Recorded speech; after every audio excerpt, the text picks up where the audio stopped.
Coming to you from Orange County, California, this is the JuggLife podcast with Max Ada and Chad Wesley Smith.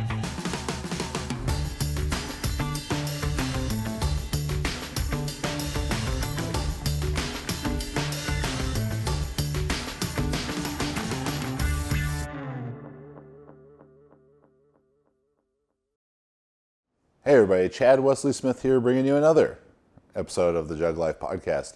I'm joined, as always, by my co-host, the notorious MAX, as well as Max Ada. Max, how you doing, buddy? I'm doing pretty well. How you doing? And we are here in Dallas, Texas, with our friend, Jailhouse Strong, one of the best powerlifting coaches in the world, Josh Bryant. Glad to be on here. It's a privilege. Josh, thanks for joining us. So, if you're not familiar with Josh, he is the author of many books, and I think, without a doubt, one of, if not the best raw powerlifting coach in the world. Has coached at least 12 600-pound raw benchers, which I can't think of anyone else who's maybe got even two to their credit. So way ahead there.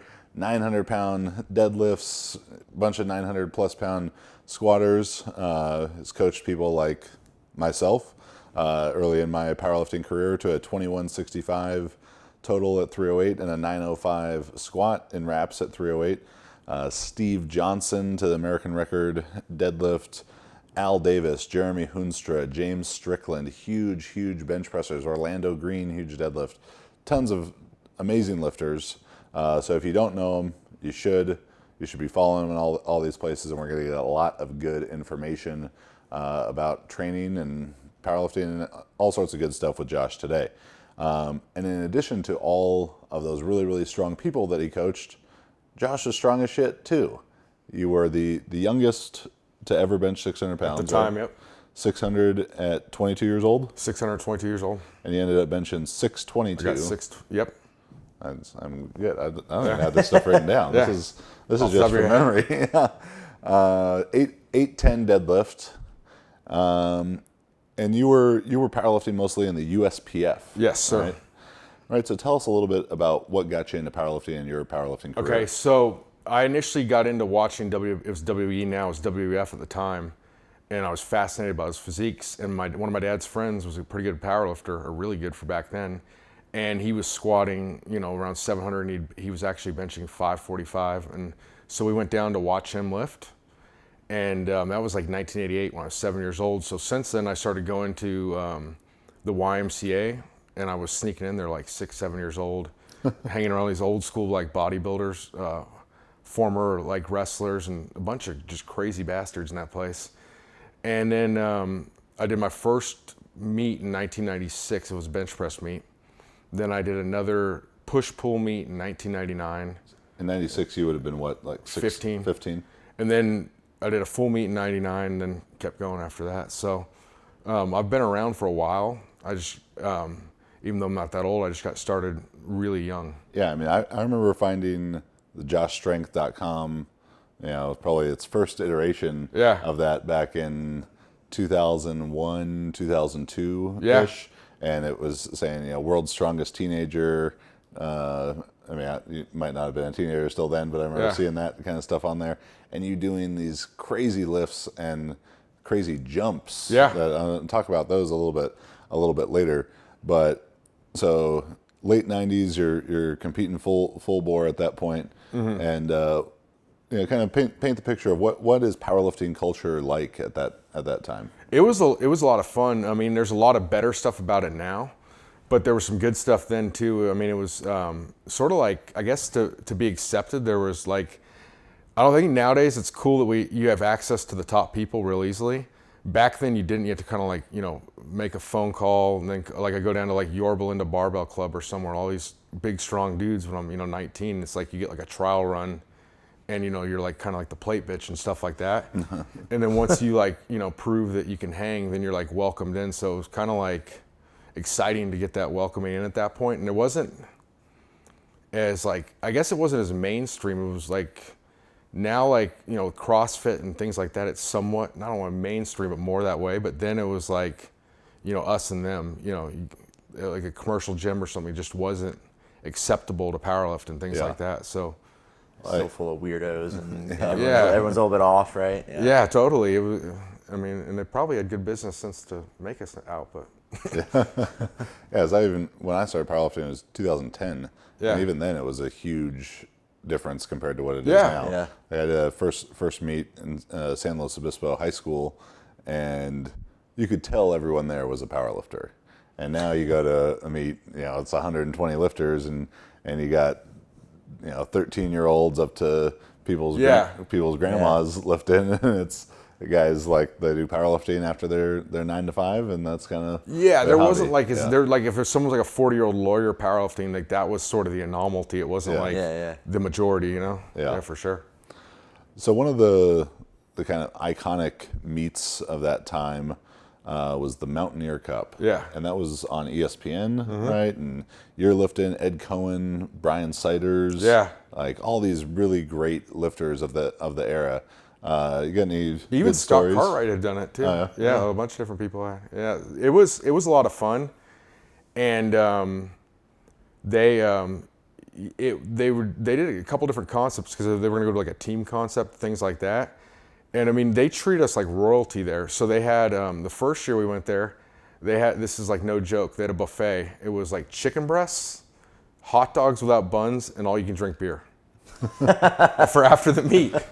And they were like, serving like these, it's a little backwoods West Virginia, but they had some sort of beauty pageant back there, and like while we're drinking beer and watching, it was just like almost surreal. And the next year went there, we had a lot of fun, and dude, those like Nick Busick, this is pretty funny. One time, so we went out after the contest. He's like, hey, you guys want to go out for a few beers or just lift it? I'm not one to turn that down, so why not? Walk in there, and no joke, you guys know who he is? He just died the other day. He's a really great guy who ran it. Yeah, he was awesome. He was a former WWE wrestler. We walk in this bar in West Virginia, and he just points at the bar. He just points at this dude and goes like this.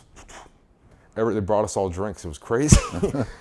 And we're in there like had way too much to drink, and I remember he got up there and was singing "Papa Was a Rolling Stone" on karaoke, and it just the dude, there was like, people in there were like 80 years old and looked dead. It was like the most bizarre thing, but it was a lot of fun. Yeah. So it was like some great lifting. I hit my best totals there when I'd lift there because it's just the atmosphere was awesome, and I would have had a huge total in the last one, but I was having some issue with my bicep, and I couldn't get my arm fully supinated. So I went 749 deadlift opener, got it real easily, but I was hanging on by about 2 fingers, so I missed my big one, but still a great meet, and it was a lot of fun. And you were competing single ply. Yep. Then, right? So what was your best squat? 909. The thing was with the single ply is I hadn't really been competing raw, so I'm like, okay, I'm gonna get back into some gear. So I called up Inzer, and he made me I said, like, I don't really like the gear, so can you make me something kind of intermediate? He made me this outlaw suit that Fred Hatfield had used. And when you're bigger, you can breathe better in it because it cuts the belt, it's cut down low. And I would get in there, feel like a stuffed sausage, and cut this down, you could actually breathe okay. And that worked pretty good. And then I didn't get much out of the bench shirt. I got, maybe like 15, 20 pounds out of it. It wasn't very much just because, I didn't practice it. I didn't like to train that way, and then deadlift would go raw, so. Nice. Did you do a lot of raw training outside of the shirts, outside of the suit and stuff, or did you train the suit a lot? Well, I did both because at first, like raw was kind of like something people didn't really do. It was kind of like, it just wasn't even like an option. It's like, okay, it was like, 10 people doing it, and it wasn't really an option. So, okay, I'm gonna have to get better at the shirt. So I started practicing it all the time. Ended up getting better in it for a while before I'd bench 600. And I remember one day, and up into that point, my best raw bench, the period I'm talking about, was 545. So I went in there, started getting better in the shirt, went up to 555 at this commercial gym, and it just, didn't move. And I had put all my other, my tricep exercises and all that stuff had gone up. So I'm thinking, well, dude, this is gonna be like a joke. I'm probably hitting close to 600 now. And no, 555 pinned me. And then anyways, I went to a meet after that and benched 600, but I kind of felt guilty about it. You know what I mean? Because then it just, you know, I talked to Ed Cohn about it on the phone after. He's like, what, you just don't like the way it makes you feel after? He just said, yeah, it just doesn't feel like I've worked out after. So at that point, I was like, kind of like, you know, pretty pragmatic person. I'm saying, okay, I'm, you know, not really making a living just lifting weights. So I'm going to do it how I want to do it. And I'm going to, you know, start doing stuff raw because I like it better. Yeah.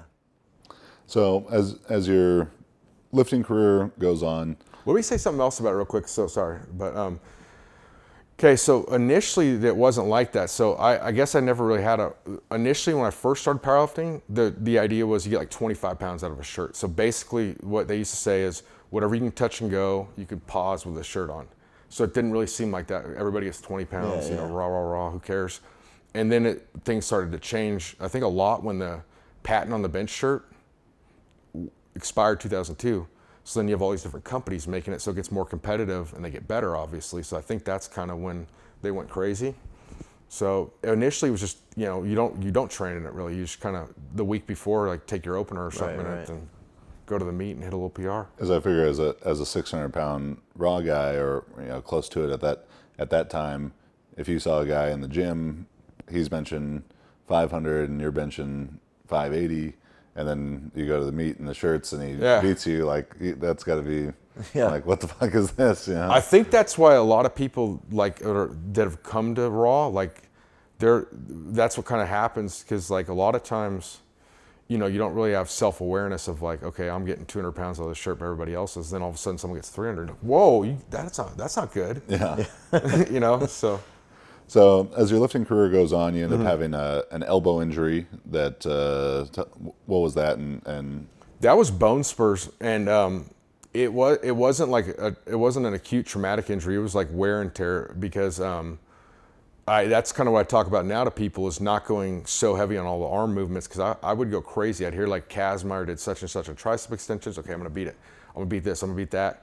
And I got so obsessed with like majoring in the minor, so to speak, that it caused me elbow problems because like I got kicked out of one gym in high school because I did a 300-pound cheat curl. So I you know, boom, got it up.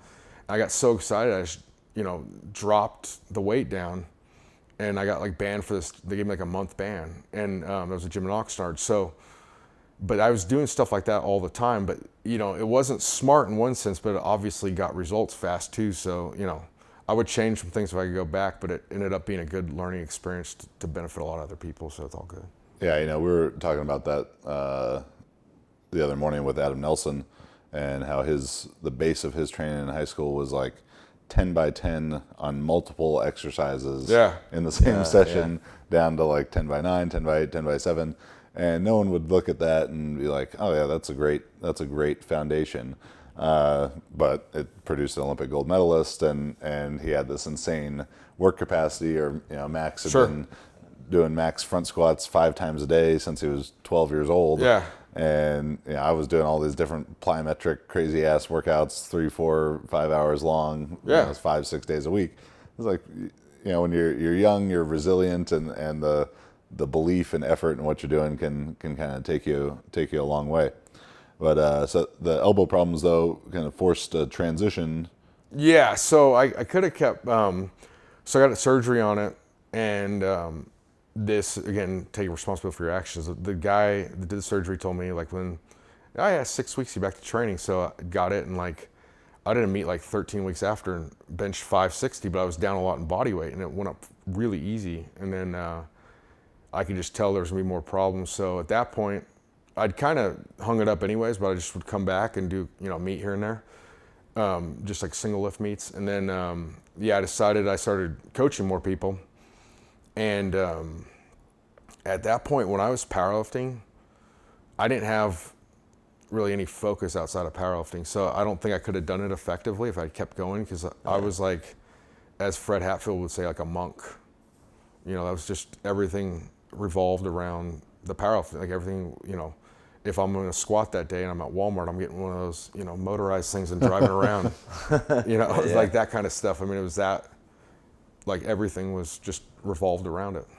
So I imagine that had to be the big transition for you kind of mentally. And Max, you know, has gone from being a weightlifter to a weightlifting coach and a powerlifter to a powerlifting coach. And I've gone from competing in all sorts of different stuff to being a coach now. Yeah.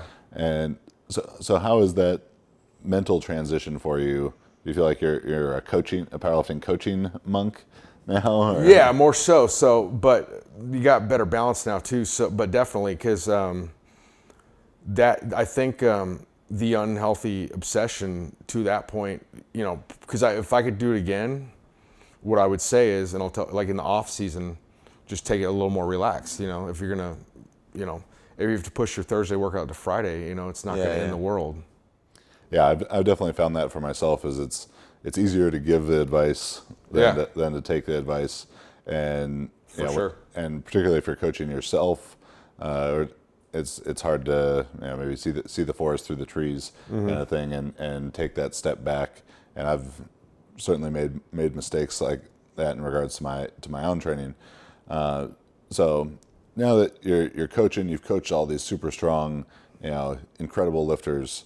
I got to experience your programming for a while, and I remember you had reached out to me after my first meet, and I don't think we had never met, but we knew each other through Noah. And Josh's brother was a shot putter a couple of years ahead of me in school, and so I think we kind of had a connection through there. And it would have been right towards the end of 2010 that we started working together. And he sent me proofread your ebook too, remember? yeah.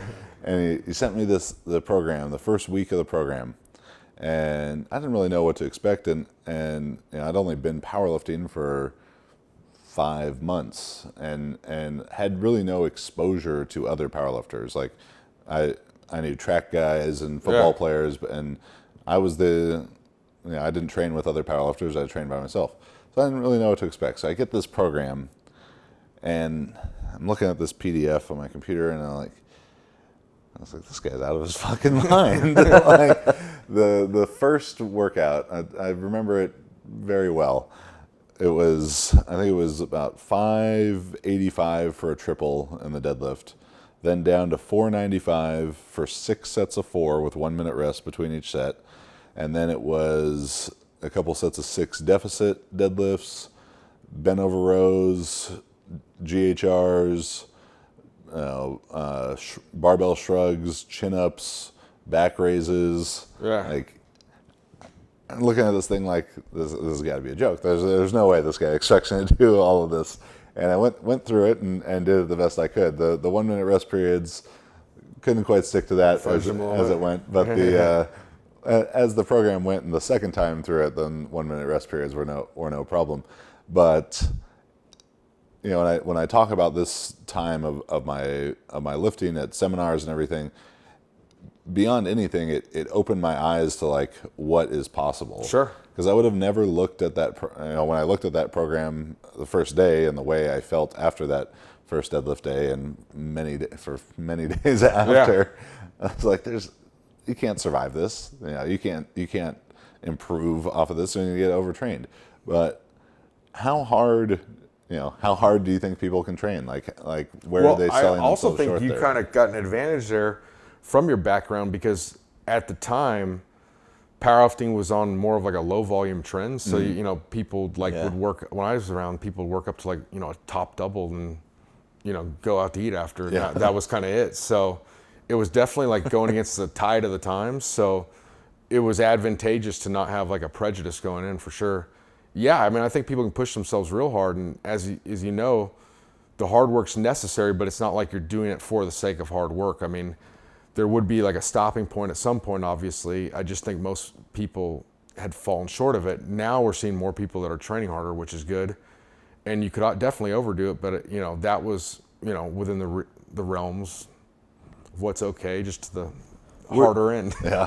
Where do you did you have mentors, like a particular coach or mentor that like really influenced you in terms of when you transitioned from a lifter to a coach, or? No, I had it more as like a lifter. So I had people when I was lifting myself that were real helpful for lifting, like Ed Cohn, like a guy named Steve Hall, Fred Hatfield. I didn't know him at the time, but I read his stuff and things like that. But like from coaching and business, I didn't really have anybody. So again, that can be kind of advantageous too in some regards, because you don't go in there with any kind of like, prejudice. Because if, you're working a job, you're in some industry and somebody tells you the most you can earn is $60,000 a year, and that's kind of like a limit. But if you don't know anything, the sky's the limit in that regard. But obviously you make mistakes too by not having anybody. So it all worked out. That's a good point. So one of the things I think that's is sort of signature to Josh Bryant programming is a focus on a lot of explosive exercises, whether that's compensatory acceleration training, doing the jumps and that kind of stuff.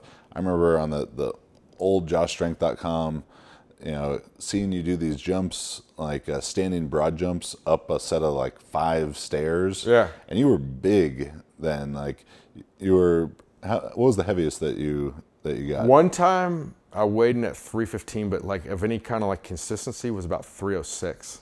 So about 300 pounds, and then I remember you getting really shredded and kind of, have been able to make these body composition changes. But you were doing those big jumps, and you were big then. I mean, you had to be 280, 290 doing these huge jumps, and obviously Noah is extremely explosive. Your brother, the shot putter, and why is explosive training helpful to the powerlifter? Well, first, I kind of, to tell you a funny story, I figured it out, was one day in our backyard at my parents' house, we were just, messing around, and like they had this basketball hoop.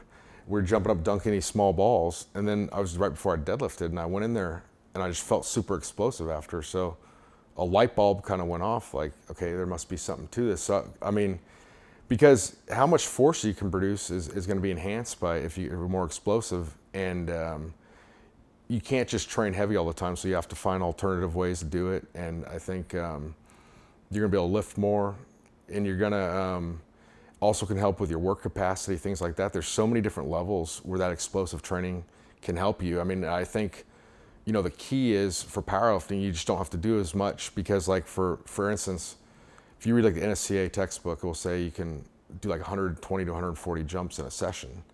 I mean, that's a lot. Powerlifting, you get a big benefit from 8 or 10. So, just knowing how to structure it and things like that, you can get a lot of the carryover. Yeah. So what are some of your favorite kind of explosive movements for the powerlifter? Okay, so a few different ones.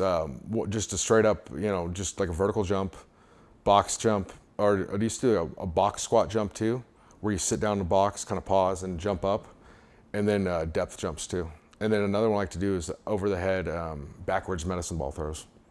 Do you include much upper body explosive work, explosive push-up variations? I do with some people. A lot of, I just kind of tested it out with some people. So yes and no. With that, like the plyometric push-ups, with Big Al, we used to do actually Smith machine throws. So you get in a Smith machine and like actually launch the weight up in the air and catch it.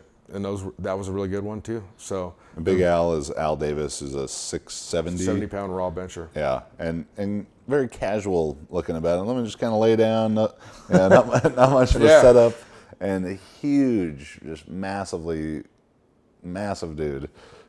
Yeah, he did like he did like at the Europa, like a 585 overhand deadlift. He doesn't deadlift. Damn. Yeah. So you've had this exposure to a lot of different sports. Mm-hmm. You were competed in powerlifting, you competed in strongman. You got your brother is an international level shot putter, and then as well as being based out of Metroflex Arlington, people say Gold's is the mecca of bodybuilding, but at least of more modern bodybuilding, it would be Metroflex Arlington. Sure. Ronnie Coleman, Branch Warren, Johnny Jackson, that you got to train alongside those guys. I know Coach, Branch and Johnny some. So what are lessons that powerlifters can take from these other strength athletes? Of the bodybuilders, a lot of it is they're pretty dialed in. Like, so powerlifters will be dialed in with their training a lot of times, but outside of the gym, their life's not dialed in. Where a lot of these, at least the higher level bodybuilders, they're very dialed in their life. Like they're going to go to bed at a certain time, they get up a certain time, they have their meals, etc. Where a lot of powerlifters, they might, Monday at 2:00 they bench, but then they haven't eaten all day, or they've eaten 10 times. Like there's like a lot of sporacity outside of just the training with powerlifters. So I think they can learn that. I think from throwers, I mean, like we're talking about a lot of the explosive stuff, a lot of throwers and stuff are also more flexible. So with powerlifters, a lot of them are rigid because like, okay, the air conditioning goes out the meat. Well, guess what? It went out for everybody else. So you need to adapt and overcome. Where throwers are better at it. You guys go to Europe and, throw for $10 and, So flexible in the shot puts 18 pounds and you just do it. Flexible, not in a physical Yeah. sense. I mean, I'm sure throwers are more flexible than Of powerlifters, but flexible in their approach. That's definitely a thing I think is really important. And it's happening more and more as you get more like nice powerlifting gyms now, as people get so particular about their Bars and shit. Yeah, their bar, their song, their well, that's not calibrated plates. Like how could I how can I lift that? I remember training with you at Metroflex. Me and Blaine came out there, and Blaine squatted 815 for a triple on the bent. That day was hot. Yeah, it was hot. Not quite as hot as it was yesterday, but probably 90 degrees, humid in Metroflex. Arlington doesn't have air conditioning. That may be a surprise to you. Very dead hot air in there. And Blaine was on this bent ass Texas power bar, and when we were spotting him, he squats 815 for 3. Like the roll, it's on rolling it down every, each rep, like every rep it would roll, back and forth like 2-3 inches on his back, and you just gotta get it done. What was impressive about that workout on Blaine too is you remember when he's warming up. I mean, I don't know what you were thinking. Why some do 585? I'm like, we're gonna spot this? Like, it's like that's barely moving. And then you did 815 the exact same way. Yeah. I think people they get too caught up in trying to make everything perfect, and it's when you get to a meet, if it's hot for everyone. If whatever's going wrong in that kind of sense, everyone's got to deal with it. So you can't think that like it's only affecting me. Yeah. I think throwers do a good job of that because, like they'll go, like my brother was over in Europe and it's like, in Spain one time they were like, he said they clearly marked somebody else's further and it just wasn't the case. You just got a deal. And I think throwers, they might have could be drizzling outside and, you do the rotary technique. Okay. Where powerlifters a lot of times freak out about they don't have a deadlift bar at this meet. Okay, well, they don't for anybody else either. Yeah. What about for strongman? Strongman, I think a lot of it shows how important back strength is. I think a lot of it's with the work capacity because, as you know, like you can get a lot of benefit from a lot of the strongman events, especially in off-season powerlifting.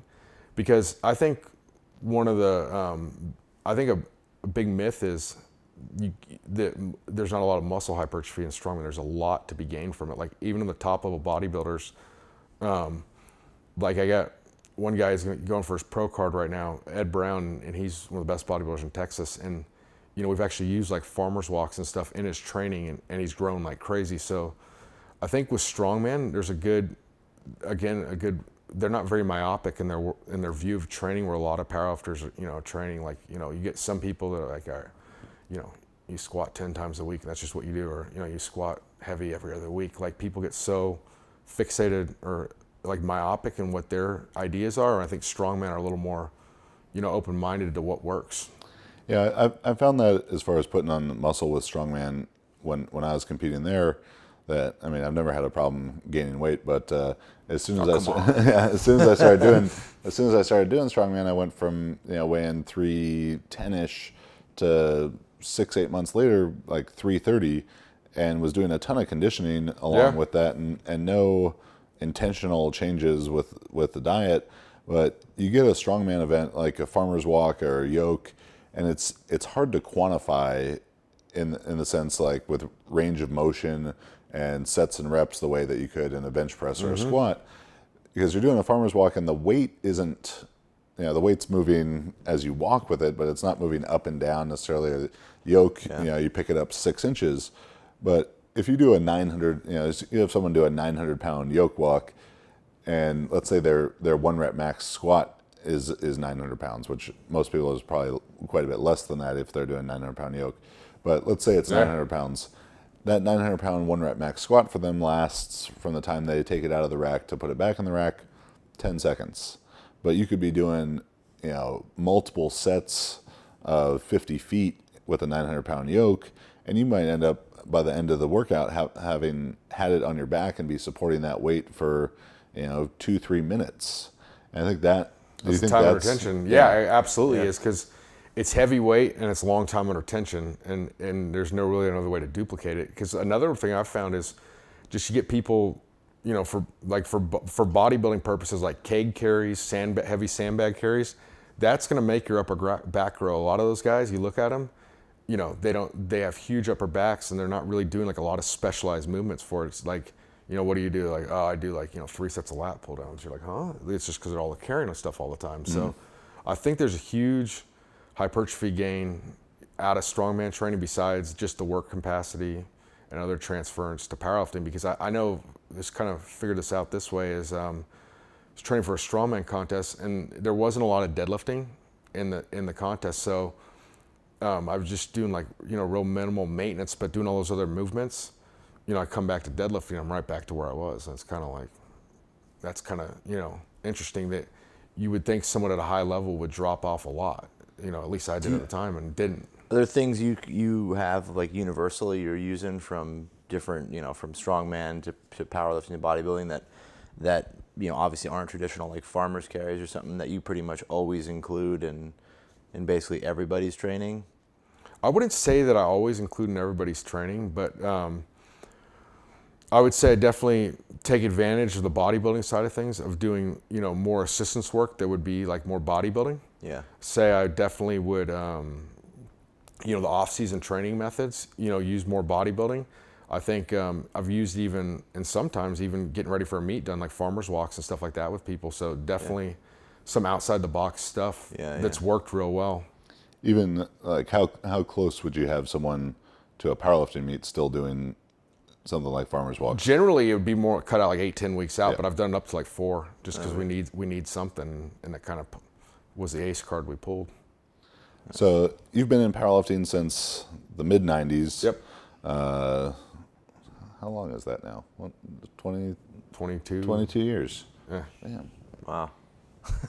People who were born in 2000 are 18 years old. That's fucking weird. So you've been in powerlifting for 22 years.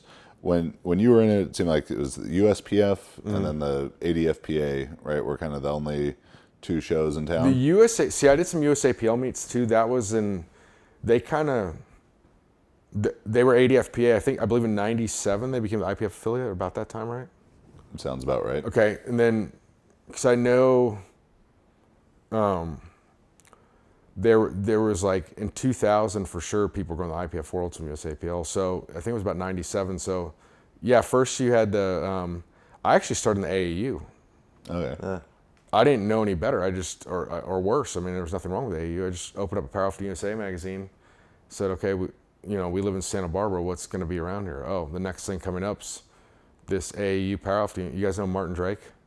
Yeah, rings a bell. Where's he? It was in Moreno Valley. Okay. So it's kind of like, I guess, Inland Empire or something. And went down there, did that meet. So it wasn't like, okay, love the AAU. It was just, that's the closest meet. Next meet was APF, that was in Fresno, just because it was close. And then after that was USAPL, then USPF. And it was mainly just a thing of logistics. Because again, I had a lifting mentor, Steve Hall, but he wasn't really competing that much at the time. So I just opened up Powerlifting USA and find out where to go. So even then there's maybe 3-4 different federations that pretty much everyone's lifted in. USPF nationals and stuff, huge, like a true nationals competition.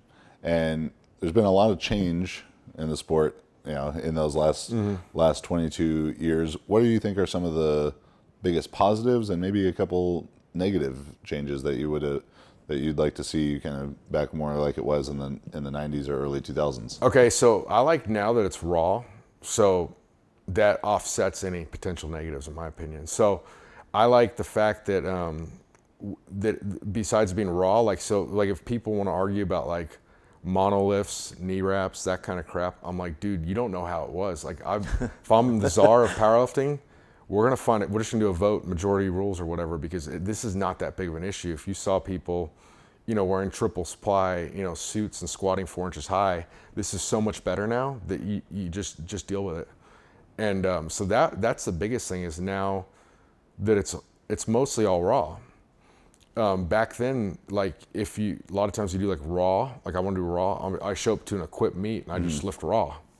So that's the biggest positive, I think. And the first meet that I did, it was a very odd experience when we were getting rack heights, and there was a pretty balanced mix there between single ply lifters and raw lifting, and we're getting rack heights, and a very, very fat man comes up to me, and I'm talking like 5'9", 400-ish pounds kind of character, and tries to sort of bow up on me, and he's like, "What's your opener?" And I was 725, and he's like, "Oh yeah, me too." He said, "In the bench." And I was like, I'm like, "Okay, buddy, like, congratulations." And he was, benching in a shirt, and of course went on to bomb out. Couldn't touch. That to me, I think that singular moment solidified like, wow, I'm never gonna wear equipment.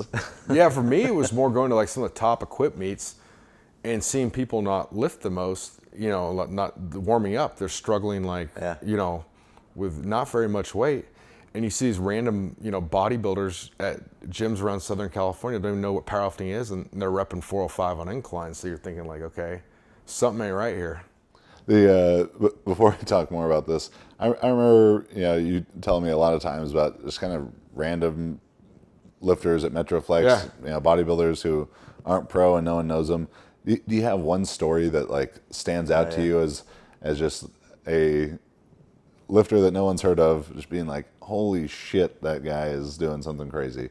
Yeah, there was one time a guy walked into Metroflex and he was asking, he's like, I don't know if he was like, he can't, but I think cops when I set up stings are pretty intelligent about it probably. So I don't think they just send someone in and say like, can I buy steroids? So he walks in, this bodybuilder, Jay Moore. He's like, hey, where can I get some steroids? And I remember Jay just kept walking towards him and like, get out of here, boy, get out of here, boy. And just kept walking like faster, never ran. The guy kept backing up and he fell down the ditch, dude, like right on the side of Metroflex of that creek. Jay just backed him up into the creek and the guy fell in there and just walked away. So that was really strange. So Jay Moore was definitely one of the craziest, they're probably not appropriate stories to tell on camera. Guy was crazy. Like, he'd been kicked out of this other gym, so hardcore gym, Stroud's, 15 times. And a guy, if you look him up named Jay Moore, there's a little bit about him on the internet, but he kind of got out of bodybuilding. Do you do crazy stuff like he lifted crazy weights? Because we can tell those stories here. Well, okay. One time he was squatting it was like 585 for 6, and he was like, he was having some kind of blood pressure issues, and he's like, you got any blood pressure medication? I'm like, no, what are you talking about? I was like just people carrying around with them or something. And he's like, yeah, my blood pressure's high. And I'm like, okay. And I thought he was gonna die. He was about to pass out, and I just remember he's like, if I'm gonna die, this is the way I want to go. And he did the last rep, and he stumbled, and I don't think he fainted, but he was on the ground for a while. And you just see like crazy stuff like that all the time. You walked into Metroflex one time. We were out front there. There was, they used to have these boxing matches out front, and like in the parking lot. In the parking lot, yeah. And so like organized, or like these are just two guys getting. What happened was standard. There was a guy named Rich, and they had this fight night at kind of where you're at is Arlington Strength? That's North Arlington, right? By 360 sort of. Yeah, it was like right by a little airport up there. Okay, well this was like kind of by the ballpark in that area, and they've, I guess, Jerry Jones has got the strip clubs, and they used to have some rasty ass strip clubs down there. It was called like Peepin' Toms and just nasty places. And anyways, there was at a fight night down there. This guy Rich showed up, and he was like seriously the only white face in the whole crowd, and he come in there, and there's this boxer named Cornbread, and it was supposed to be the next big thing. And I got a video of it, and Rich just knocked him out cold, and like 10 seconds. So okay, so he's like, hey, you want to like spar with me? I'm like, see, I used to box, and I'm like, okay. And I didn't know what to expect because this guy was like crazy, and like Brian's asking me, so how was it with Rich? I said, oh, it was good. He's like, oh, that's good. He respects you then, because I guess he'd had like other people who'd just start wailing on him and stuff. So, anyways, he was gonna do some fights, so we were actually like doing civilized sparring. I mean, like really hitting each other, but not like, if you hit someone and stun them, you don't try to like jump on top of them type of thing. So other people were seeing it, and they thought it was like for real fighting. So they started having boxing matches out front, and there'd be like blood in the park. Like these people were like, I mean, just random people in the gym were. And there was like this fat Mexican mechanic across the way, and he would always yell at Rich, like, oh, back in Golden Gloves. And like Rich and him would get in these like arguments, and Rich would like beg him to come spar him. The guy'd be like, I'll do it later. So we'd always have like crazy things like that in the parking lot. There was like a little fight club in the parking lot. And I mean, there's one in there apparently. I wasn't there for this, but one of the bodybuilders who's now dead, I guess he'd run into one of his girls, and there was like some male stripper from like, LeBare's, which is like the Chippendales of this area. And he was squatting 315, and apparently this guy pulled him down by the hair with a weight on his back. Oh, shit. So like there's been like some crazy stuff at that place. It's so much more civilized. Like before Brian got married, there'd be like just like random strippers working out, like lunging in the parking lot and stuff. That they should have had if they had YouTube or like a reality show back then, I feel like it could have been a good one. There was some reality show that came to Metroflex, and I guess it just didn't pan out. They're like, oh, this can't be on TV. No, they were like, let's feature Branch and all these people, and it's like, okay, but like Branch is like a productive member of society, so it's really not that entertaining outside of the gym. Yeah, so you got all these different books and products you've done. Jailhouse Strong, Gas Station Ready, Tijuana Barbell Club, all these. You got any new projects in the works? Yeah, so on June 29th, it should be out on Amazon. It's called Grounded in Gratitude. It's a gratitude journal, and it's a lot of different mental strategies on how to improve yourself mentally, because a lot of times with these kind of exercises and things, I think they become like unproductive, like there's no action to take. So the difference here is there's like mental strategies than what action to actually take. So it's going to have a lot of stuff that I've used like with lifters and stuff, so like mental strategies and things like that. Very cool. Yeah, I think it's going to do really well. I'm excited about it. Nice.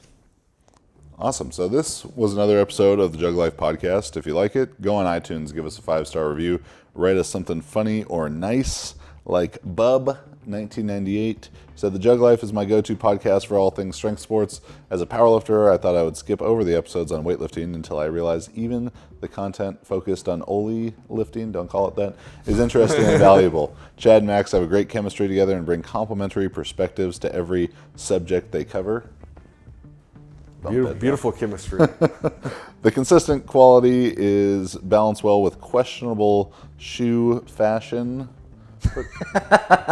Put your Air Dads up there. Yeah. Those are the David Ricks shoes. And tune in once and you'll be hooked. Thank you very much, Mr. or Miss Bub1998. Shoot me an email, chad@jtsstrength.com, and we'll send you a gift card or a shirt or something. Make sure to subscribe to the podcast, subscribe to our YouTube, 3+ videos a week, brought to you by the world's strongest videographer, Shorty Sedang. If you're interested in online coaching, you can visit juggernautcoaching.com, powerlifting, weightlifting, super total, strongman, or power building. What other stuff? Oh, August 19th, we will be on Long Island at the Performance Summit. Max, myself, Dr. Mike, Dr. Quinn, Dr. James, covering the 5 pillars of successful training: technique, program design, nutrition, mobility, and recovery. Josh, where can they find you on social media and all that stuff? JoshStrength.com is our website. On Instagram at Jailhouse Strong, on Facebook at the Josh Strength Method, and Twitter at Josh Strength, and you'll find me. You can find me Max_8 on Instagram, on Facebook, or email me max@jtsstrength.com. And I'm Chad Wesley Smith, at Chad Wesley Smith, and at Juggernaut Training on Facebook and Instagram. Thanks for watching. We'll see you next week.